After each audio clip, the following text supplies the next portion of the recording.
So, you know, when I was growing up, and you were probably this way, right? When I'm growing up, I would hear things and I would misunderstand them, or I would hear things and I would think something completely different than what was happening in the moment. And so I want you to know, I understand the reason that Humpty Dumpty was written right now, right? I understand the political tensions that were going on.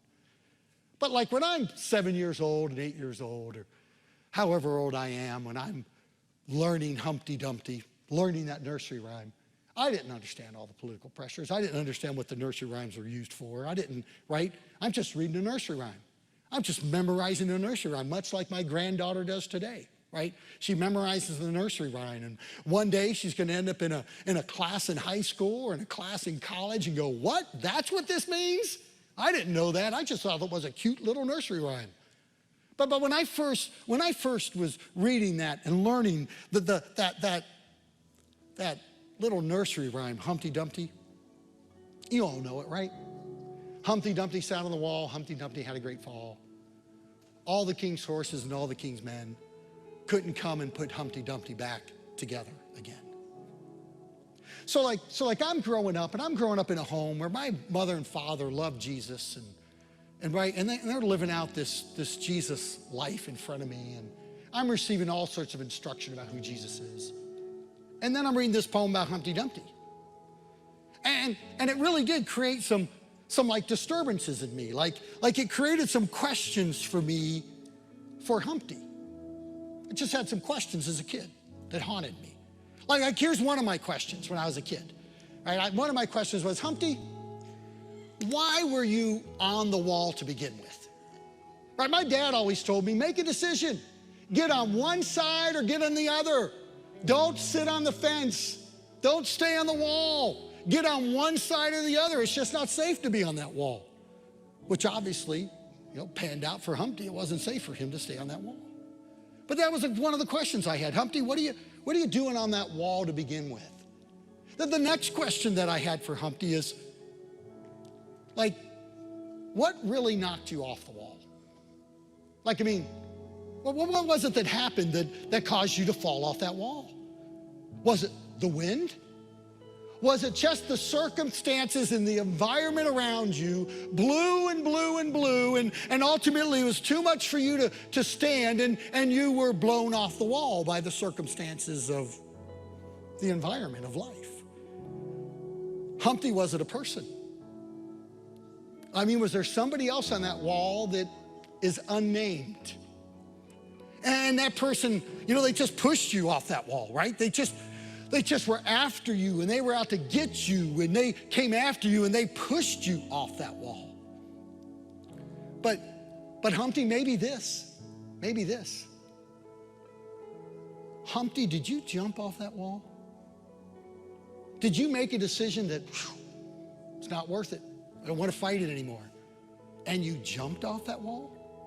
I mean, why? What knocked you off that wall, Humpty? But here was my main question, right? Here's my main question to Humpty. Humpty, why did you decide to serve a king that could not put you back together again? I mean, why was he your king?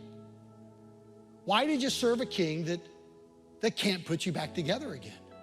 In fact, if I understand the nursery rhyme correctly, not only could the king not put you back together again, he didn't even show up for you, Humpty, right?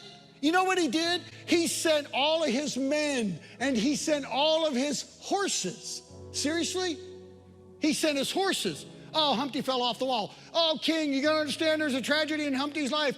You know what, you guys go take care of it. Oh, and take the horses too. Like, really?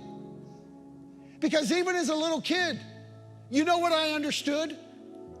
I understood that who my king was, who I was being taught the king was, he can put our lives back together again. I mean, I understood that who my king was, he didn't send somebody else. He got up off his throne and he came down to pay the price for all of us to be put back together again. That man, he gave his very own life so that we may have life. Now I don't know this morning how it is that you relate to God. Like, I don't know how you see him, right? Because there's a lot of people that express faith. There's a lot of people that say they believe. There's a lot of people that are called followers of Jesus, but yet they see God not as the good shepherd that he is. We've bought into some sort of other image. We've brought into some other sort of idea that he's out to get us, or he's out to hurt us, or he's just waiting for us to mess up so he can pounce on us. Like, we get this idea that he loves us. He loves it when we fall off the wall and grovel in failure. That is not who he is. That's not who the scripture tells us he is. Man, the scripture tells us, man, he is a good shepherd. Man, he comforts us and he nurtures us. He leads us beside still waters. Right? And even when we go through dark times, he cares for us. Man, when we got people who want to come after us, the enemy, he prepares a table for us. Not to worry, even in the presence of our enemies.